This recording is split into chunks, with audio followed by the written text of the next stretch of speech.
Good evening. Welcome to Story Time with Grammy Field. I've got another fun book for you tonight.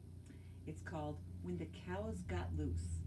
It's written by Carol Weiss and illustrated by Ard Hoyt.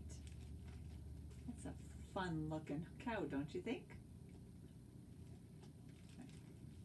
The day the cows got loose, Granny was taking her weekly soak in the tub, and Grampy was knitting the last row on his purple scarf. The days the cows got loose, Ma was out back chopping a load of wood, and Pa was mending a hole in the roof of the chicken coop. Good old Calliope was burying a bone in the backyard. Oh my. That's an interesting chicken coop there. Calliope is digging a hole. Looks like Grampy is doing some knitting there. Trying to figure out where, oh, look at that. There's Grammy swimming there, or taking her bath, as they said. Kind of a fun looking book, doesn't it? Lots of busy stuff. But the cows got loose. What are we going to do? The days the cows got loose, I was hanging upside down in the old apple tree, dreaming about how to get famous someday. Pa said, since I watched them cows get loose, I could round them up, all 26 of them. I let out a big sigh so Pa could hear, and moseyed over to Miss Henshaw's.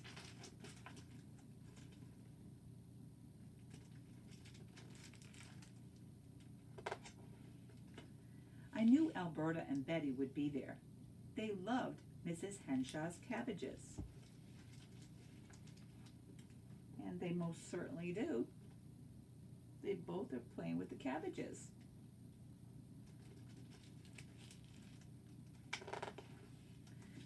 On our way back home, we passed Mr. Andrews' place. The chairs were missing from his front porch. Seems Zora had something to do with it. Who'd have thought? Look at that. Looks like Zora piled those up there and just decided to stand on top.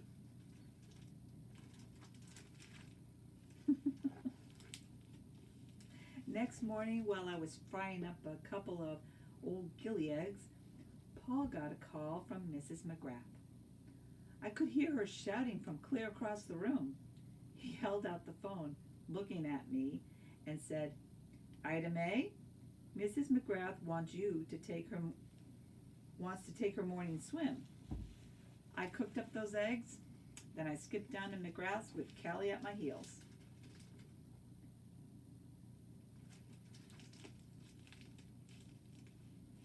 Poor Ida Mae. Sure enough, there was Candy and Dottie doing ballet smack dab in the middle of Mrs. McGrath's pool. Looky here, Cal. Come on, we're going swimming. I held my nose and we jumped right in.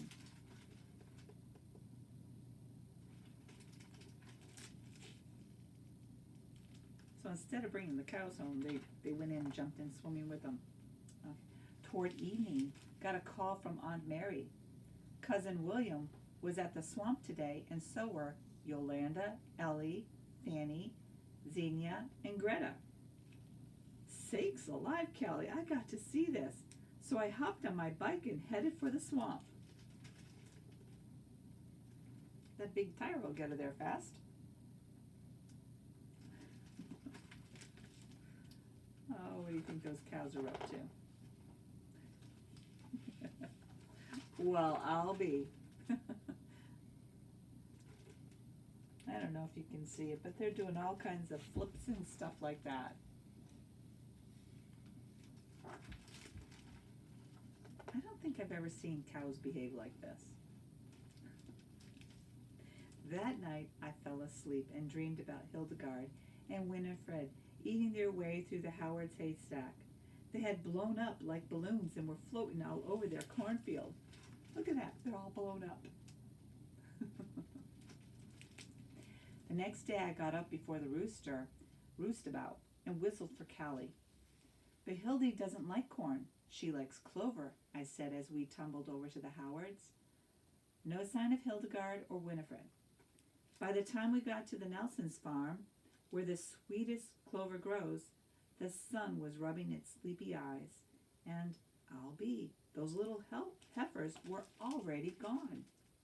There's no cows left in the field. Where do you think they went? So we wandered over to the Silversons, and there they were, hopping in the haystacks. This is gooder 'n grits. Weren't eaten like I reckoned. After taking a few jumps myself, I hauled those zany creatures home. They're making a mess of the haystacks.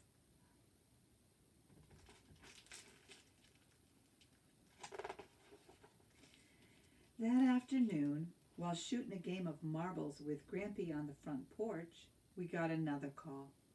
This time from Mr. Dewey. Says there's a car sitting in front of his house. Seems like Irene, Jeanette, Violet, Katie, Lucy, and Ursula were up to something. Before Pa even hung up the phone, he was saying, "Ida Mae, best get over to the Deweys." And Callie and I dallied on down to the Deweys.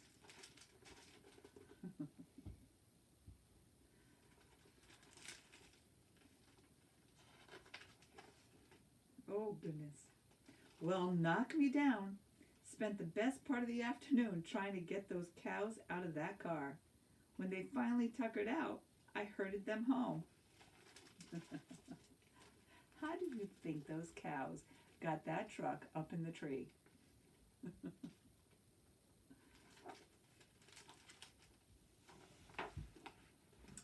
The following night, right about the time I was settling into a good game of checkers with Granny, you guessed it, the phone rang. "Howdy, Mr. Simpson." "Gee, I'm sorry, Mr. Simpson." "She'll be right down, Mr. Simpson." Granny let out a big sigh. She had just kinged her first checker. I grabbed that lantern and stomped out the door. Seems Mr. Simpson had a troop of those critters roaming around his backyard. Saw them when he called his kitty in for the night. Scared the daylights out of him. Ida Mae's not happy. And look at how scared he is. I think I would be scared if a bunch of cows were in my yard too. Oh, goodness. Mad as I was at having my checker game disturbed, I couldn't help staring when I saw Minerva, Nellie, and Tilly tiptoeing across Mr. Simpson's clothesline, decked out in Mr. Simpson's clean sheets. They're being very silly cows. Oh, dear.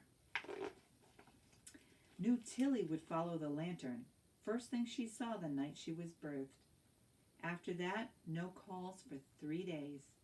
Pa started pacing and twisting his cap. "Ida Mae, enough of this clowning around," he said. "Turn off that Victrola and go find that last batch of bovine." "Ah, Pa," I said. I didn't want to interrupt my dancing, but I could tell he meant business.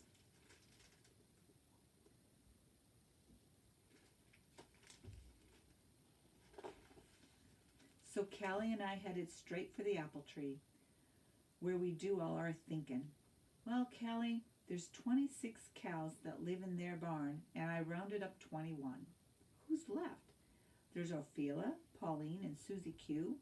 They like the breeze beating down on their brows. Queenie and Renee, what in tarnation do they like, Callie?" Callie jumped up from the swing. "Shoot, dang," I said. "They like high places. Why didn't I think of that? Let's go get Pa."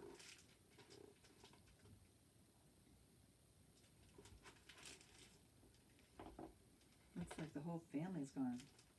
We hopped in Pa's truck and motored over to Miss Romano's. There's a lot of people in that truck, don't you think?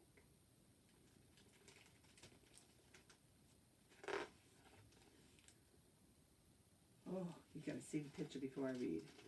Look what they're doing. They are very, very silly. When Pa caught sight of Ophelia, Pauline, Susie Q, Queenie and Renee, and Miss Romano, he took off his cap, scratched his head, and said, "Now don't that just beat all?"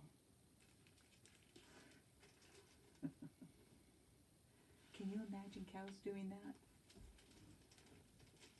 You might have to go visit a farm to see if they really do that. The day we finished rounding up the cows, on the 1st of July, Granny was taking her weekly soak in the tub, and Grampy was modeling his new purple scarf. Ma was out back, stacking a load of wood, while Pa was in the chicken coop, gathering eggs. There's Granny bathing again. And Mom's doing the firewood. Grampy's modeling that scarf. Remember he was knitting that? And look at all the eggs that they brought in from their chickens. As for me, I was hanging upside down in the old apple tree, dreaming about how to get famous someday. And what she's imagining is Ida Mae's bovine big top. So it looks like she wants to do a circus. Thank you for listening. Have a great night.